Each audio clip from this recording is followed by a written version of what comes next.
Jadi sepanjang mereka taat seperti yang diamanahkan An-Nisa 59 itu, Heeh heeh. dengan Allah dan Iya. Rasulnya, artinya dia akan juga taat, Mhm. menjalankan amanah dan akuntabilitasnya kepada orang-orang yang dipimpinnya. Mmm. Itu saya kira Iya standar ukuran yang paling utama lah ya, iya, dan itu kuncinya akhlakul karimah. akhlakul karimah.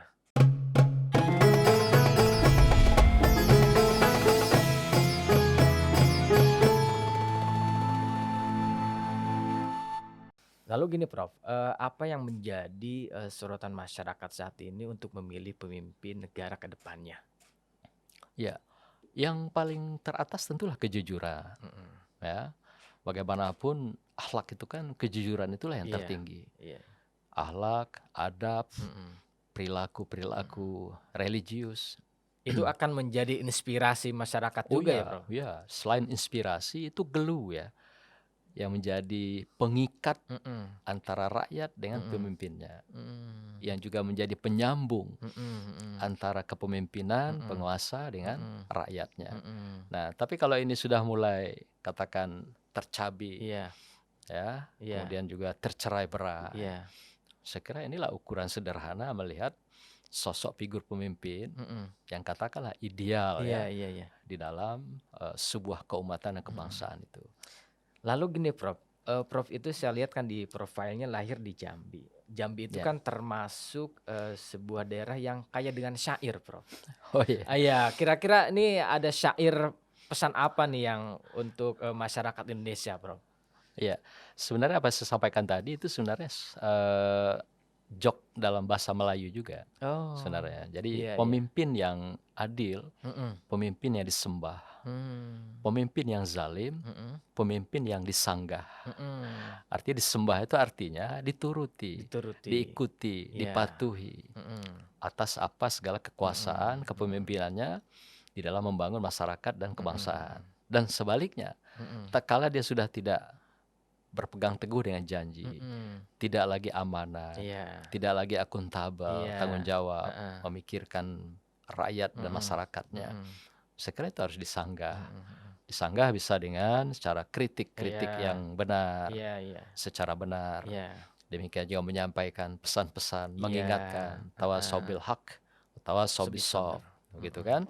Tapi tentu dengan cara-cara iya yang ya macam-macam, mhm, kaulan iya karima, iya kaulan sadida, iya, kaulan mawisuro. mhm, Kaulan karima itu kan dengan keindahan-keindahan. iya, Sehingga ketika orang mendengar apa pesan kaulan karima itu masuk ke hatinya, betul, masuk ke pikirannya. iya, Jadi bukan dengan emosional, dan tentu tidak kemarahan. akan ada penolakan ya Nah Prof itu ya? dia. Iya, Kalau disampaikan dengan baik, mhm, pesannya baik, iya itulah kaulan iya, karima.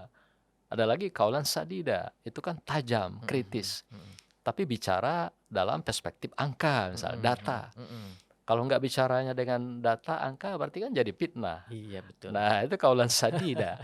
Demikian juga kaulan maisuro, itu kan mhm, katakan sesuatu itu dengan lemah lembut. mhm mhm, Pastilah orang bisa memahami dengan baik. betul, Nah, ini saya kira pentingnya juga mhm masyarakat, rakyat mhm juga mengambil sikap mhm untuk saling mengingatkan itu. mhm, Tawasobil hak, tawasobil Sobisober. sof. Lalu gini Prof, apakah yang menjadi catatan penting untuk Pak Sandiaga Uno agar bisa melengkapi kriteria ulil amri ini sehingga dapat memperoleh kepercayaan masyarakat, beliau di 2024 nanti, gitu. Oh gitu ya. Pesan untuk beliau gitu Prof. Tadi kan kriteria-kriteria secara Iya, umum, iya, ini iya. secara spesifik buat beliau seperti itu. Iya. Saya kira kita sudah punya spirit kebangsaan yang mengikat kita semua yaitu Pancasila ya. Iya, Pancasila itu sudah sangat indah mhm untuk menjadi kriteria dasar tagihan seorang pemimpin, saya kira. mhm mhm Karena itu juga selain turun dari nilai-nilai, mhm norma, keagamaan, mhm akhlak yang sangat tinggi, yang mhm dikristalisasikan dalam Pancasila itu mhm menjadi nilai-nilai, menjadi bingkai, menjadi mhm pilar kebangsaan kita. mhm Apa di antara? Yaitu penguatan dari perspektif keagamaan, mhm ketuhanan yang Maha mhm Esa itu. mhm mhm. Saya kira ini harus memang menjadi pilar utama Pilar utama, untuk beliau mhm, kalau memang mau memimpin kebangsaan kenegaraan iya ini. Bagaimanapun, agama kita menjadi sebuah pilar utama. iya Kita bukan memang negara negara satu agama, iya, tapi kita negara beragama. beragama, Artinya semua agama dilindungi, semua agama bisa hidup dengan damai dan tenang dan Iya. harmonis Iya. dan dinamis Iya, betul. di dalam berbagai heterogenitas, kemajemukan. Jadi seyogyanya ini siapapun pihak para umat beragama harus menikmati beragama itu dengan indah, Indah. baik, dan juga penuh dengan kemesraan. Selain Satu. Pancasila juga Prof ya, ada Undang-Undang Dasar 45, Oh iya, Bhinneka itu Tunggal sumber Ika. utamanya ya. Nah, Iya. itu nanti. Maka dari 5 nilai ini kan dari mulai ketuhanan, keagamaan itu. Heeh. Kemudian kita perjuangkan kemanusiaan. Iya. Yang hari ini juga mulai ada yang mengusik Mm-mm. kemanusiaan kita, Iya. mencoba mengadu domba dengan Betul. virus GIPA, Heeh. gosip, intrik, fitnah, dan adu domba. Nah, itu Betul. virus itu yang masuk dalam relung sanubari Iya, iya. kemanusiaan kita. Mm-mm. Ada lagi persatuan harus tetap kita jaga, pelihara dengan baik. Mm-mm. Ada lagi musyawarah, Mm-mm. demokrasi yang juga kita Iya. jaga. Dan yang paling prinsip adalah menciptakan keadilan, kesejahteraan, keadilan politik, keadilan ekonomi, Iya. dan keadilan di dalam mendapatkan hak-hak kemasyarakatan, Iya, keumatan, dan kebangsaan. Mm-mm. Nah, di samping itu tadi, Iya. kita harus merawat kebinekaan Iya. kita, merawat watonya kita, Mm-mm. merawat wasatiyah kita. Iya, iya. Nah, ini umat yang tengah, bangsa yang tengah, itulah bangsa yang hebat. Iya. Jadi nggak ke kiri, nggak ke kanan, tapi kita istiqomah Iya. sebagai bangsa yang wasatiyah. Itu harus dipelihara. Iya. Dan itulah kekayaan kebinekaan itu. Nah, gini Prof, tapi dengan apakah dengan banyaknya calon yang ada saat ini, semuanya sudah ada yang termasuk dalam kriteria ulil amri seperti yang Prof sampaikan itu? Ya, sebenarnya sebagai umat beragama, koridor ulil amri itu kan memang luas ya Iya, iya. pemahamannya. Tapi yang tertinggi adalah kita melihat dari perspektif akhlakul karimah. Akhlakul karimah itu yang tertinggi adalah kejujuran, amanat, dan akuntabilitas. Iya, iya, iya. Untuk mau merubah, membawa rakyat kepada kesejahteraan. Ya, seperti cita-cita kita, baldatun, thayyibatun, warabun ghafur. Nah, tekad ini yang harus memang tetap ada bersemayam, bermukim di dalam dada seorang pemimpin. Jadi, karena kan bagaimanapun nanti dalam perjalanan, ini yang seringkali berubah haluan. Iya, iya. Ya, sehingga tujuan nggak pernah sampai Iya, gitu. iya. Nah, inilah saya kira yang penting. Ya, tentu kalau bicara calon, selain beliau saya kira adalah salah satu ya yang memang saya kira punya potensi lah Iya, iya. untuk bisa membawa sebagai lokomotif perubahan bangsa ini pada masa akan datang. Di samping dilihat dari generasi, beliau pun adalah generasi yang memang layak hadir untuk menyemai, membingkai, Iya.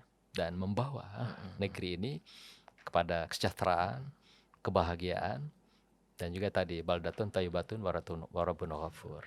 Saya kira beliau salah satu lah mungkin yang figur memenuhi kriteria itu dan menjadi harapan masyarakat bangsa ini ke depan. Iya. Kemudian gini Prof, supaya kita ini kan tidak salah pilih ke depannya ya.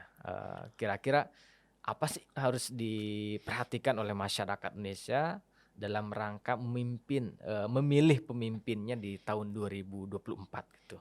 Ya, gunakanlah kecerdasan sebagai voter ya, pemilih.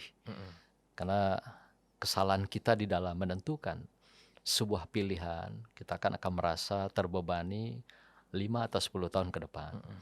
Nah, artinya pilihan-pilihan cerdas itu, selain pilihan yang paling dalam di hati kita, ada namanya domir. Iya, iya, iya. Ya, dalam filsafat itu domir itu adalah hati yang paling dalam. Nah, kita memang tanya ke sana. Tanya secara nurani kita dan sanubari kita. Yang kedua itu tadi, kita juga pilihan-pilihan itu, ya kita coba berserah diri kepada Allah, ya, dengan apakah istikharah, kemudian istiqomah. Nah, yang ketiga tentu saja, ya kalau bisa, jangan sampailah seorang pemimpin itu lahir atau hadir dari proses money politik, misalnya, gitu ya. Sehingga dengan harga yang kita terima, kemudian kita memberikan suara kita, Betul. betapa rendahnya Iya, iya. kemanusiaan kita untuk menegakkan, melahirkan, Mm-mm. dan mengangkat seorang pemimpin. Mm-mm. Nah, saya kira itu juga sebagai satu bangsa yang Mm-mm. punya akhlakul karimah, Mm-mm. diukur dari sana. Iya. Sejauh mana dia berani menolak money politik di dalam proses pemilihan kita. Karena itu bisa menjadi awal transaksional ya, Itu Prof ya. dia. Ha-ha. Ya, satu kali transaksi cash and carry, Iya. tapi menderitanya 5 tahun yang akan Bahkan datang. berpuluh-puluh tahun Bisa mungkin ya, jadi, Prof. karena Iya. itu kan sebuah sistem ya Iya, iya. yang bisa dikondisikan, berlanjut dan berkesinambungan gitu kan. Nah, saya kira inilah harapan-harapan kita. Iya. Jadi tetaplah berada dalam ranah uhwah watonia, kemudian uhwah wasatiyah tadi, Wasatiyah. basariyah. Tapi yang paling penting memegang teguh tinggi akhlakul karimah untuk kita memilih ulil amri, sehingga kita juga betul-betul nanti dipimpin oleh ulil amri yang betul-betul punya akhlakul karimah di dalam perspektif kebangsaan dan kenegaraan kita. Iya. Lalu yang ini Prof, mungkin ini ada kaitannya dengan pertanyaan yang tadi ya, apa masyarakat supaya tidak salah memilih pemimpin di tahun 2024 mendatang, atau mungkin bisa juga gitu kan, karena dari kriteria yang tadi sampaikan itu justru memilih Pak Sandiaga untuk sebagai capres kita ke depan gitu, Prof. Seperti itu. Ya, ya, saya kira dari segi kriteria tadi kita katakan tidak ada yang kurang dari beliau. Artinya kelayakan, kepantasan dengan kriteria yang beliau miliki dan rekam jejak juga yang kita lihat. Mulai dari beliau dulu di wakil gubernur DKI, terpilih dengan sangat baik dan indah, sampailah dia mencalonkan presiden. Dan rekam jejak pun kita tidak menemukan ya hal-hal yang katakanlah yang sifatnya pencitraan terhadap agama, suku, ras, dan bangsa atau negara kita. Nah, saya kira itu syarat utama. Kalau ada cacat-cacat sejarah seperti ini, pastilah itu nanti akan menjadi sesuatu yang terulang di dalam fase-fase berikutnya gitu ya. Tapi kan kita relatif tidak menemukan itu. Maka itu ya salah satu daripada figur, kalau mungkin beliau yang muncul, tidak ada yang rasanya tidak cukup dengan beliau. Semua cukup, pantas, dan layak memimpin negeri ini sesuai dengan zamannya. Ya, dengan kondisi beliau juga yang masih sangat milenial lah gitu ya. Iya.